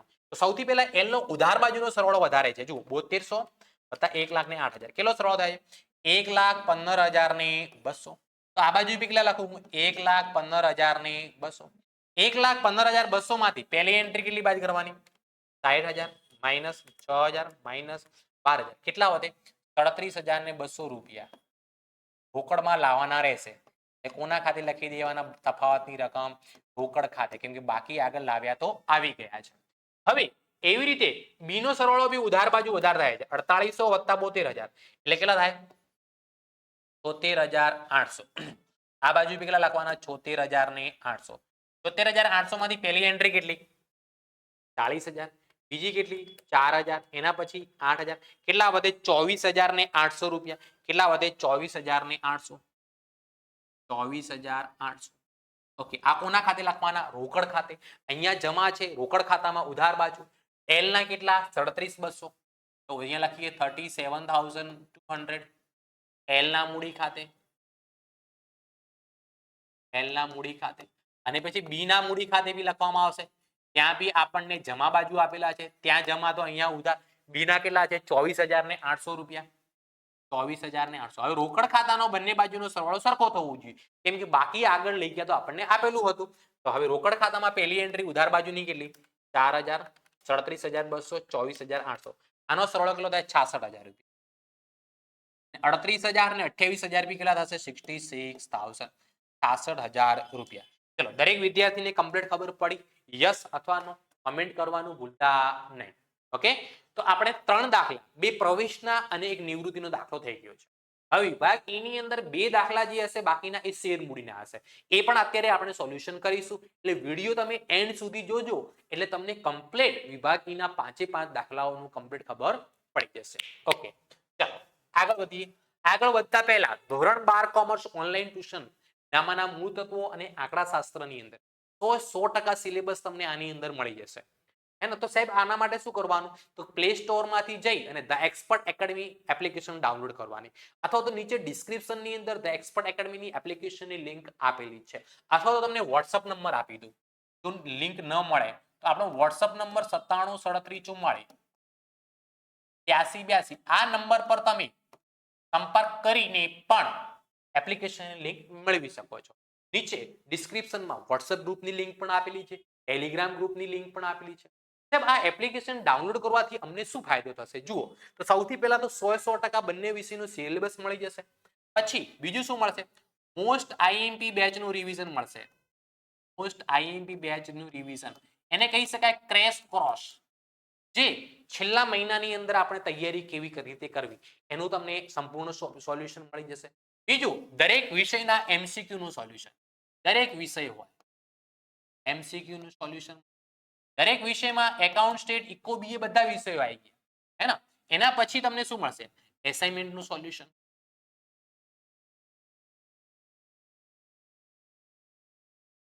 આટલું તમને આ એપ્લિકેશન ડાઉનલોડ કરી સુપ્રીમ બેચની અંદર જોડાઈ જાઓ એટલે તમે એકાઉન્ટ અને આંકડાશાસ્ત્રમાં 100 માંથી 100 ગુણ મેળવશો એવી તૈયારીઓ કરો છે. તો જેમ બને એમ જલ્દીથી તમારે જોડાવાનું છે, વધારે સમય વેસ્ટ કર્યા વગર. ઓકે, આ તમને વોટ્સઅપ નંબર પણ આપી દીધો. ચલો હવે આપણે આગળ વધીએ. તો નેક્સ્ટ દાખલો જે છે 45મા નંબરનો શેર મૂડીનો છે, હે ને? ભાગ બી નો પહેલો ચેપ્ટર. એની અંદરથી પણ બે દાખલા પૂછાતા હોય છે. 16 ગુણનું આની અંદરથી પણ તમે કવર કરી શકો છો. વિષ્ણુ સ્ટીલ લિમિટેડે 10/1 એવા 6 લાખ ઇક્વિટી શેર બહાર પાડ્યા. જુઓ, હવે શેર મૂડીનો કોઈ પણ દાખલો હોય ને, સૌથી પહેલા શું લખવાનું? બહાર પાડેલ શેર. સૌથી પહેલા શું લખી દેવાનું? બહાર પાડેલ. બહાર કેટલા શેર પાડ્યા? 6 લાખ. પછી મળેલ અરજીઓ. અરજીઓ કેટલી મળી એ લખવાનું. કોઈ પણ દાખલો હોય, અરજીઓ કેટલી મળી એ લખવાનું. ચલો હવે આગળ વધીએ. એના પર નીચે મુજબ રકમ મંગાવવામાં આવી હતી. અને જુઓ, આમનોટ લખવાની જે છે ને એ બાબત જે વગર લખવાની. બાબત જેની કોઈ આમનોટમાં જરૂર નથી. અરજી સાથે કેટલા રૂપિયા મંગાયા? 3 રૂપિયા. તો જુઓ અહીંયા લખું, અરજી વખતે કેટલા રૂપિયા? 3 રૂપિયા. એના પછી દાખલામાં મંજૂરી વખતે કેટલા કીધા છે? 4 રૂપિયા. અને પ્રથમ અને આખરી હપ્તો જોડે મંગાયો છે. પ્રથમ અને આખરી હપ્તા વખતે કેટલા રૂપિયા છે? 3 રૂપિયા. ટોટલ કેટલા થઈ ગયા? 10 રૂપિયા. ચાલો, કંપનીને જાહેર જનતામાંથી 7.5 લાખ શેર માટે અરજીઓ મળી. કેટલા? સોરી, 7,35,000 છે. 7,35,000. તો કેટલી વધારાની અરજીઓ મળી? 1,35,000. જે વધારાની અરજીઓ મળે ને એ બીજા નંબરની આમનોંધમાં પરત કરી દે. વધારાની મળેલ અરજીઓ નામંજૂર કરી તેના પર અરજી વખતે મળેલ નાણાં પરત કરવામાં આવ્યા. રામ એક શેર હોલ્ડર છે જેનું નામ છે રામ, જેમના 1,000 શેર મંજૂર કરવામાં આવ્યા હતા. એની જોડે કેટલા શેર હતા? 1,000. તેને મંજૂરી અને આખરી હપ્તાની રકમ ચૂકવી ન હતી. મંજૂરીના પૈસા ન ભર્યા, આખરી હપ્તાના બી ભર્યા નથી. રહીમ બીજો ભાગીદાર કોણ છે? તો કે રહીમ, જેના 600 શેર મંજૂર કરવામાં આવ્યા હતા. કેટલા શેર છે એના? 600. તેને આખરી હપ્તાની રકમ ચૂકવી ન હતી. એનો મતલબ અરજી ના આપી દીધા, મંજૂરી ના આપી દીધા, આખરી હપ્તાના ચૂકવ્યા નથી. કંપની જે શેર પર હપ્તા બાકી હતા તે શેર શું કર્યા? જપ્ત કર્યા. આ બંને શેર શું કરી દીધા? જપ્ત કરી દીધા. જપ્ત કરેલા બધા શેર દીઠ 7 રૂપિયા. આ બંને શેર રૂપિયા 7 લેખે ફરીથી બહાર પાડ્યા, હે ને? ઉપરના વ્યવહારો નોંધવા કંપનીના ચોપડે જરૂરી લખો. તો કેટલા હપ્તામાં પૈસા મંગાયા? 3. દરેક હપ્તાની 2 આમનોંધ થાય એટલે 3 દુ 6 આમનોંધ, એક જપ્તીની 7 આમનોંધ, એક શેર ફરીથી બહાર પાડવાની 8મી આમનોંધ, અને 9મા નંબરની આમનોંધ જે શેર જપ્ત થતા ફાયદો થયો હોય એની રકમ મૂડી અનામતમાં લઈ જવાની. આ દાખલાની અંદર કુલ 9 આમનોંધ કરવામાં આવશે. સૌથી પહેલા અરજીની આમનોંધ થશે. તો અરજીની આમનોંધમાં પહેલી આમનોંધ, આમનોંધ નંબર 1 શું લખવામાં આવશે? બેંક ખાતે ઉધાર. બેંક ખાતે ઉધાર. તે ઇક્વિટી શેર અરજી ખાતે તે ઇક્વિટી શેર અરજી ખાતે કેટલી અરજીઓ મળી છે તો કે 7,35,000 અરજી વખતે કેટલા રૂપિયા મંગાવેલા છે 3 રૂપિયા તમે રકમ જોઈ શકો છો તો 7,35,000 ગુણ્યા કેટલા કરવાના 3 એટલે કેટલો જવાબ આવે 22,05,000 રૂપિયા 22,05,000 રૂપિયા ઉધાર કરવાના અને 22,05,000 રૂપિયા જમા કરવા બીજા નંબરની આમનોંધ જે જમા કર્યું હોય ને ઉધાર કરી દેવાનું પહેલા નંબરની આમનોંધમાં જે જમા કર્યું હોય બીજા નંબરની આમનોંધમાં ઉધાર ઇક્વિટી અરજી ખાતી ઉધાર તે ઇક્વિટી શેર ખાતે અને વધારાની અરજીઓ જે પરત કરી તે કોના ખાતે લખવાની કે બેંક ખાતે લખવાની ચાલો તો અહીંયા અરજી ખાતે જમા કેટલા કરેલા 22,05,000 તો ઉધાર બી કેટલા કરવાના 22,05,000 મૂડી ખાતે કેટલા રહી જવાના બહાર કેટલા પડેલા છે 6 લાખ 6 લાખ ગુણ્યા અરજી વખતે આપણે કેટલા રૂપિયા મંગાયા 3 6 લાખ ગુણ્યા 3 કરવું એટલે કેટલા થાય 18 લાખ રૂપિયા પરત શેર કેટલા કરવાના છે 1,35,000 તો કેટલા અરજી વખતે લીધા 3 રૂપિયા 1,35,000 ગુણ્યા 3 કરો એટલે કેટલા રૂપિયા પરત કરવાના આપણે 4,05,000 ચલો બંને એન્ટ્રી અરજીની થઈ ગઈ હવે મંજૂરીની આમનું મંજૂરીના પૈસા મંગાવવામાં આવે ત્યારે એમનું શું થશે અહીંયા ઇક્વિટી શેર મંજૂરી ખાતે ઉધાર તે ઇક્વિટી શેર મૂડી ખાતે મંજૂરીમાં કેટલા રૂપિયા મંગાયા જુઓ મંજૂરી વખતે આપણે 4 રૂપિયા મંગાયા બહાર પડેલ શેર કેટલા છે 6 લાખ 6 લાખ ગુણ્યા 4 કરો એટલે અહીંયા રકમ કેટલી આવશે 6 ચોક 24 લાખ રૂપિયા 6 લાખ ગુણ્યા 4 કરો 6 ચોક 24 લાખ રૂપિયા ચાલો હવે મંજૂરીના પૈસા મળે એટલે ચોથા નંબરની આમનોંધ પૈસા મળે એટલે શું આવે પૈસા બેંક ખાતે ઉતાર મંજૂરીમાં પૂરેપૂરા પૈસા મળતા નથી જે નથી મળતા એ કોના ખાતે લખવાના મળવાના બાકી હપ્તા ખાતે ઉધાર તે કોના ખાતે ઇક્વિટી શેર મંજૂરી ખાતે ઇક્વિટી શેર મંજૂરી ખાતે ચલો ઇક્વિટી શેર મંજૂરી ખાતે ત્રીજા નંબરની આમનોંધમાં આપણે 24 લાખ ઉધાર કર્યા જમા બી કેટલા કરવાના 24 લાખ રૂપિયા જમા કરવાના 24 લાખ હવે મંજૂરીમાં કોણ પૈસા નથી ભરતો રામ કેટલા શેરના 1000 શેરના એક શેરના કેટલા રૂપિયા 4 એટલે 1000 ગુણ્યા 4 કરો એટલે 4,000 રૂપિયા નથી મળતા 24 લાખમાંથી 4,000 ના મળે કેટલા મળે 23,96,000 ચલો હવે કોનો વારો આવ્યો પ્રથમ અને આખરી હપ્તાનો પાંચમી એન્ટ્રી ઇક્વિટી શેર પ્રથમ અને આખરી હપ્તા ખાતે ઉધાર તે ઇક્વિટી શેર મૂડી ખાતે ચલો આ ઇક્વિટી શેર પ્રથમ અને આખરી હપ્તામાં કેટલા રૂપિયા મંગાવેલા છે 3 રૂપિયા બહાર પાડેલ શેર કેટલા છે 6 લાખ 6 લાખ ગુણ્યા 3 કરવું એટલે કેટલી રકમ આવશે અહીંયા 18 લાખ રૂપિયા 18 લાખ ઉધાર કરીશું અને 18 લાખ જમા કરીશું હવે પ્રથમ હપ્તાના પૈસા મળે તો પ્રથમ હપ્તાના પૈસા મળે એટલે છઠ્ઠા નંબરની આમનોંધમાં પૈસા મળે એટલે કોના ખાતે લખવામાં આવે બેંક ખાતે ઉધાર પૂરેપૂરા પૈસા મળે છે તો કે ના તો મળવાના બાકી હપ્તા ખાતે ઉધાર તે કોના ખાતે ઇક્વિટી શેર પ્રથમ અને આખરી હપ્તા ખાતે ચલો પ્રથમ અને આખરી હપ્તામાં કેટલા રૂપિયા ઉધાર કરેલ છે 18 લાખ જમા બી કેટલા કરવાના 18 લાખ રૂપિયા હવે પ્રથમ અને આખરી હપ્તામાં કેટલા રૂપિયા નથી મળતા રામ બી નથી ભરતો રહીમ બી નથી ભરતો 1,600 1600 શેર એક શેરના 3 રૂપિયા એટલે 4800 રૂપિયા મળતા નથી કેટલા રૂપિયા 48 તો મળવાના બાકી હપ્તા ખાતે ઉધાર કેટલા કરવાના 4800 રૂપિયા 18 લાખમાંથી 4800 રૂપિયા બાદ કરી દેવાના એટલા ઓછા મળે એટલે રકમ કેટલી મળે 17,95,200 રૂપિયા 17,95,200 હવે જે શેર ઉપર પૈસા નથી મળ્યા રામ અને રહીમના રામના 1,000 શેર રહીમના 600 શેર આ બંને શેર શું કરી દીધા જપ્ત કરી દીધા જપ્ત કરો એટલે ઇક્વિટી શેર મૂડી ખાતે શું થાય ઉધાર થાય ઇક્વિટી શેર મૂડી ખાતે ઉધાર કેટલા શેર રામના 1,000 અને રહીમના 1600 એટ ધ એન્ડ ઓફ છેલ્લે જપ્ત કરીએ છીએ એટલે 10 રૂપિયા મૂડી કહેવાય. 1600 ગુણ્યા 10 કરો એટલે કેટલા રૂપિયા આવે? 16000 રૂપિયા. કેમ જપ્ત કર્યા? તો કે પૈસા ભરવાના બાકી હતા. તો પૈસા ભરવાના બાકી હતા એ આપણે કોના ખાતે ઉધાર કરેલા? મળવાના બાકી હપ્તા ખાતે. તો તે અહીંયા લખી દેવાના મળવાના બાકી હપ્તા ખાતે. કેટલા? અહીંયા 4800 રૂપિયા અને આગળના હપ્તાના કેટલા છે? 4000. 4800 ને 4000 કેટલા થાય? તો કે 8800 રૂપિયા. તો જે પૈસા મળી ગયા તે કોના ખાતે લખવાના? શેર જપ્તી ખાતે. શેર જપ્તી ખાતે. તો હવે અહીંયા જુઓ 16000 ની મૂડી હતી, 8800 નથી મળ્યા. તો કેટલા રૂપિયા મળ્યા હશે? 7200 રૂપિયા. કેટલા રૂપિયા? 1 મિનિટ. 16000 માંથી હા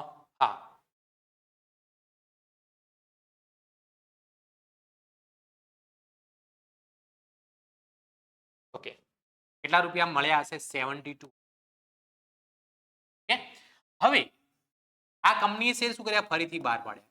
ફરીથી બહાર પાડે એટલે કંપનીને પૈસા મળે. કંપનીને પૈસા મળે એટલે બેંક ખાતે ઉધાર થાય. કેટલા શેર જપ્ત કરેલા હતા? 1600. ફરીથી પૂરેપૂરા શેર બહાર પાડ્યા. ફરીથી કેટલા રૂપિયા બહાર પાડ્યા એ પણ આપણે લખ્યું છે. રૂપિયા 7. કેટલા રૂપિયા? 7 રૂપિયા. 1600 ગુણ્યા કેટલા કરવાના? 7. તો 1600 ગુણ્યા 7 કરો તો રકમ કેટલો આવે? 11200. 3 રૂપિયાનું નુકસાન થયું. જે નુકસાન થયું એ કોના ખાતે ઉધાર કરવાનો? તો કે શેર જપ્તી ખાતે ઉધાર. કેટલા રૂપિયા? તો કે 1600 ગુણ્યા 3 એટલે કેટલા રૂપિયા થાય? 4800 રૂપિયા. એ કોના ખાતે જમા કરવાના? ઇક્વિટી શેર મૂડી ખાતે. ઇક્વિટી શેર મૂડી ખાતે. કેટલા રૂપિયા લખાશે? 16000 રૂપિયા. હવે જુઓ અહીંયા દાખલાની અંદર શેર જપ્ત કર્યા એટલે આપણને જે પૈસા મળી ગયા 7200 રૂપિયાનો ફાયદો કહેવાય. નુકસાન સામે કેટલો? 4800 રૂપિયા. તો 7200 માંથી હું 4800 માઇનસ કરું એટલે શેર જપ્તીના કેટલા આવશે? 2400 રૂપિયા. તો છેલ્લી એન્ટ્રી શું થશે અહીંયા? શેર જપ્તી ખાતે ઉધાર તે મૂડી અનામત ખાતે. એ કોના ખાતે લખાશે? મૂડી અનામત ખાતે. કેટલા રૂપિયા? 2400, 2400 અને 2400. ક્લિયર? કમ્પ્લીટ ખબર પડી ગઈ વિદ્યાર્થી મિત્રો? હે ને? કોમેન્ટની અંદર તમે લખી શકો છો યસ અથવા નો. કોઈ પણ પ્રકારનું કન્ફ્યુઝન હોય તો પણ કોમેન્ટ કરી શકો છો. ચલો આગળ વધીએ એ પહેલા ધોરણ 12 કોમર્સ ઓનલાઈન ટ્યુશન પરીક્ષા હવે બહુ નજીક આવી રહી છે. તો એકાઉન્ટ અને આંકડાશાસ્ત્રનું 100% સિલેબસના તમને વિડિયો લેક્ચર મળી જશે. સાથે સાથે મોસ્ટ આઈએમપી બેચનું રિવિઝન એ પણ તમને આની અંદર મળી જશે. મોસ્ટ આઈએમપી બેચનું રિવિઝન એટલે ક્રેશ કોર્સ. દરેક વિષયના એમસીક્યુ નું સોલ્યુશન. એમસીક્યુ પણ 20 ગુણના પૂછાતા હોય છે. અને સાથે સાથે એસાઇનમેન્ટનું સોલ્યુશન પણ તમને આની અંદર મળી જશે. એસાઇનમેન્ટનું સોલ્યુશન પણ મળી જશે. તો જે પણ વિદ્યાર્થી મિત્રો સાહેબ આની અંદર જોડાવું કેવી રીતે? તો સૌથી પહેલા ધ એક્સપર્ટ એકેડમીની એપ્લિકેશન ડાઉનલોડ કરવાની રહેશે. જેની લિંક તમને ડિસ્ક્રિપ્શનની અંદર આપેલી છે. સાથે સાથે ડિસ્ક્રિપ્શનમાં વોટ્સએપ ગ્રુપની લિંક અને ટેલિગ્રામ ગ્રુપની લિંક પણ આપેલી છે. એ ગ્રુપની અંદર જોડાવાનું બિલકુલ ભૂલતા નહીં. જો તમને લિંક ન મળે તો તમને વોટ્સએપ નંબર આપી દઉં છું. વોટ્સએપ નંબર છે 9737448382. આ નંબર પર વોટ્સએપ કરીને બી તમારું લિંક મેળવી શકો છો. હે ને? કમ્પ્લીટ ખબર પડી ગઈ દરેક વિદ્યાર્થી મિત્રોને? યસ અથવા નો કોમેન્ટ કરીને મને જણાવો. હે ને? ચલો હવે આગળ આપણે વધીએ અને પ્રશ્નપત્ર 1 નો વિભાગ ઈ નો છેલ્લો દાખલો. છેલ્લા 3 દાખલાઓ નાના પૂછાયેલા છે. છેલ્લા દાખલા કયા નામનો છેલ્લો દાખલો? 46માં. 46માં 3 દાખલાઓ છે. એ પણ કેટલા ગુણના છે? 8 ગુણના છે. નીચે આપેલી વિગતો પરથી કંપનીના ચોપડે શેર જપ્તી અંગેની તેમજ જપ્ત થયેલ શેર ફરીથી બહાર પાડવા અંગેની આમનું લખો બાબત જે જરૂરી નથી. સૌથી પહેલા જુઓ પહેલો દાખલો. 10 રૂપિયાના એક એવા 1600 ઇક્વિટી શેર ધારણ કરનાર એક શેર હોલ્ડર મંજૂરીના શેર દીઠ 4 રૂપિયા, હપ્તાના શેર દીઠ 3 રૂપિયા નહીં ચૂકવતા કંપનીએ તેના શેર શું કર્યા? જપ્ત કર્યા. હે ને? ચલો અને અરજી વખતે 3 રૂપિયા એને ભરેલા છે. તો 3 ને 4 7 ને 3 10 રૂપિયા થઈ ગયા. તો શું લખીશું? ઇક્વિટી શેર મૂડી ખાતે ઉધાર. ઇક્વિટી શેર મૂડી ખાતે ઉધાર. કેટલા શેર જપ્ત કર્યા? 1600. એક શેરની દાર્શનિક કિંમત કેટલા રૂપિયા? 10 રૂપિયા. 16000 રૂપિયા. એને અરજીના પૈસા ભરેલા છે. મંજૂરી અને હપ્તાના પૈસા નથી ભર્યા. તો તે ઇક્વિટી શેર કોના ખાતે લખો? મંજૂરી ખાતે. તો મંજૂરીના કેટલા નથી ભરેલા? મંજૂરી શેર દીઠ 4 રૂપિયા. 1600 ગુણ્યા 4 એટલે કેટલા? 16 ચોક 6400 રૂપિયા. પછી હપ્તાના નથી ભરેલા તો તે ઇક્વિટી શેર હપ્તા ખાતે. ઇક્વિટી શેર કોના ખાતે? હપ્તા ખાતે. હપ્તાના કેટલા રૂપિયા નથી ભરેલા? 3 રૂપિયા. તો 1600 ગુણ્યા 3 એટલે કેટલા થશે? 4800 રૂપિયા. તો જે ભરેલા હશે શેર અરજીના ભરેલા છે તે કોના ખાતે જમા થશે? શેર જપ્તી ખાતે. 16000 માંથી બંને એન્ટ્રી બાદ કરો એટલે કેટલા વધે? 4800 રૂપિયા વધે. હે ને? ચલો હવે આગળ દાખલામાં શું કીધું છે? જપ્ત થયેલ શેર દીઠ 8 લેખે ફરીથી બહાર પાડવામાં આવે. ફરીથી બહાર પાડો એટલે કંપનીને પૈસા મળે. કંપનીને પૈસા મળે એટલે કોના ખાતે ઉધાર થાય? બેંક ખાતે ઉધાર. કેટલા રૂપિયા? 1600 ગુણ્યા 8. 1600 ગુણ્યા 8. તો 1600 ગુણ્યા આપણે 8 કરીએ કેલ્ક્યુલેટરમાં તો 12800 રૂપિયા.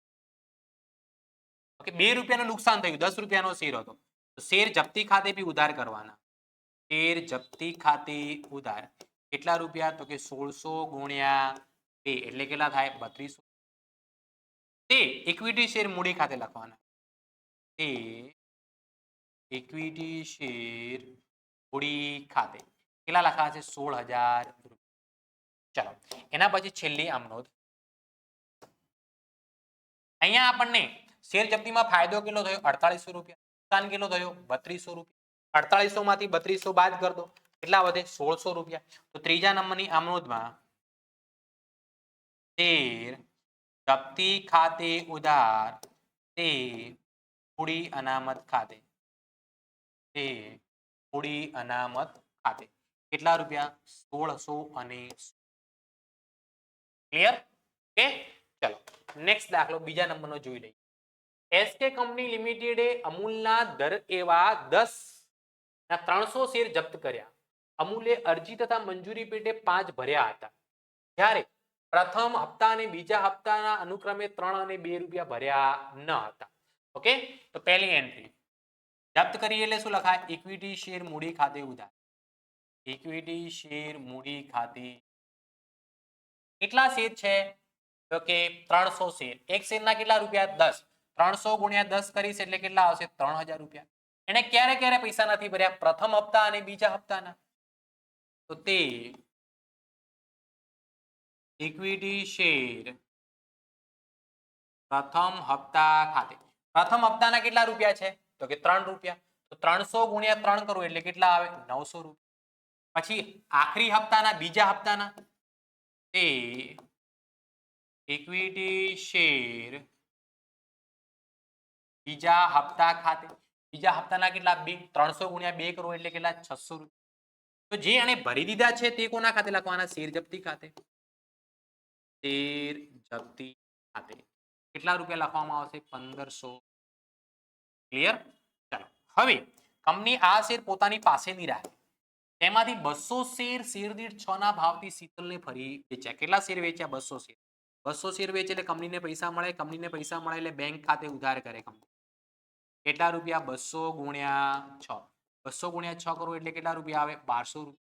બીજું 4 રૂપિયાનું નુકસાન થયું. એ કોના ખાતે ઉધાર કરવાનું? તો કે શેર જપ્તી ખાતે ઉધાર. કેટલા? 200 ગુણ્યા 4 એટલે કેટલા રૂપિયા? 800 રૂપિયા. તે ઇક્વિટી શેર મૂડી ખાતે. ઇક્વિટી શેર કોના ખાતે? મૂડી ખાતે. 1200 ના 800 કેટલા રૂપિયા? 2000 રૂપિયા. હવે જે પણ ફાયદો થયો હોય એ ફાયદો ક્યાં? શેર મૂડીથી ક્યાં લઈ જવાનો? મૂડી અનામતમાં. Share જપ્તીથી sorry. ત્રીજા નંબરની અમનોટમાં શું લખીશું અહીંયા આપણે? શેર જપ્તી ખાતે ઉધાર તે મૂડી અનામત ખાતે. અહીંયા ખાસ ધ્યાન રાખવાનું. ડાયરેક્ટ તમારે 1500 રૂપિયામાંથી 800 રૂપિયા માઇનસ નહીં કરવાના. કેમ કે અહીંયા આપણે જપ્ત કેટલા કરેલા હતા? 300 અને કેટલા રૂપિયા ભરેલા હતા? 5 રૂપિયા. ફરીથી કેટલા બહાર પાડ્યા? 200. જેટલા જપ્ત કર્યા એટલે ફરીથી બહાર પાડ્યા નથી. તો જ્યારે જપ્ત કર્યા એટલે એક શેરનો કેટલા રૂપિયા ફાયદો હતો? 5 રૂપિયા. કેટલા શેર ફરીથી બહાર પાડ્યા? 200. 200 ગુણ્યા 5. 200 શેરનો કેટલો નફો કહેવાય? 1000. 200 શેરનો સામે નુકસાન કેટલું? 800. તો 200 માંથી 800 બાદ કરવાના એટલે રકમ કેટલી આવે? અહીંયા 200 રૂપિયા મૂડી અનામતમાં ટ્રાન્સફર થશે. કેટલા રૂપિયા? 200 રૂપિયા મૂડી અનામતમાં ટ્રાન્સફર કરવામાં આવશે. ચલો નેક્સ્ટ દાખલો. મંજૂરીના શેર દીઠ 4 અને પ્રથમ હપ્તા અને આખરી હપ્તાના શેર દીઠ 3 નહીં ભરતા કંપનીને કાર્તિકે ધારણ કરેલ 10 ના 1 એવા 600 ઇક્વિટી શેર જપ્ત કર્યા. કેટલા? 600 ઇક્વિટી શેર. 4 ઓકે, તો એને જપ્ત કર્યા છે. જપ્ત કર્યા એટલે ઇક્વિટી શેર મૂડી ખાતે ઉધાર થશે. ઇક્વિટી શેર ખાતે ઉધાર કેટલા? શેર છે 600. 600 ગુણ્યા 10 કરો એટલે કેટલા રૂપિયા? 6000. તે કયા પૈસા નથી ભર્યા? મંજૂરીના શેર દીઠ 4 રૂપિયા. તો તે ઇક્વિટી શેર મંજૂરી ખાતે કેટલા? 4 રૂપિયા.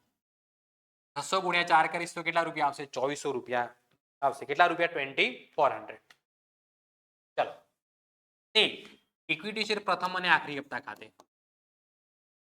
ઇક્વિટી શેર પ્રથમ અને આખરી હપ્તા ખાતે. પ્રથમ અને આખરી હપ્તાના કેટલા નથી ભર્યા એને? પ્રથમ 3 રૂપિયા. કેટલા રૂપિયા? 3.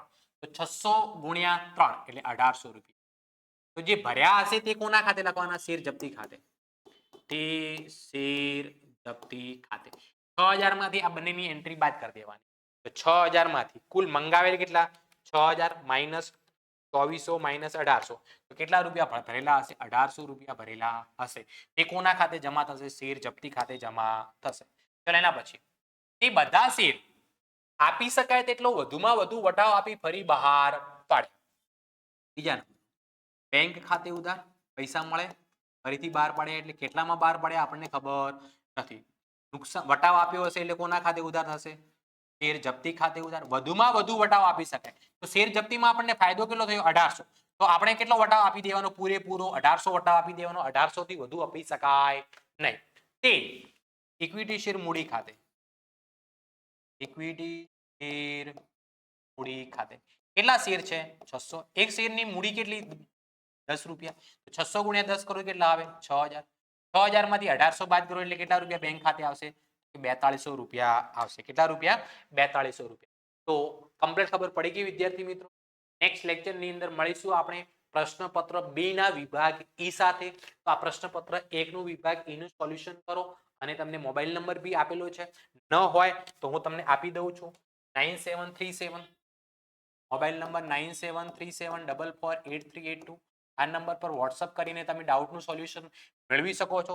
તે ઉપરાંત નીચે ડિસ્ક્રિપ્શનની અંદર વોટ્સઅપ ગ્રુપની લિંક, ટેલિગ્રામ ગ્રુપની લિંક અને ધ એક્સપર્ટ એકેડમીની એપ્લિકેશનની લિંક પણ આપેલી છે. એનો ઉપયોગ કરીને તમે ધ એક્સપર્ટ એકેડમી સાથે જોડાઈ શકો છો. મળીએ છીએ આપણે નેક્સ્ટ લેક્ચરની અંદર. Tata, bye bye, C you.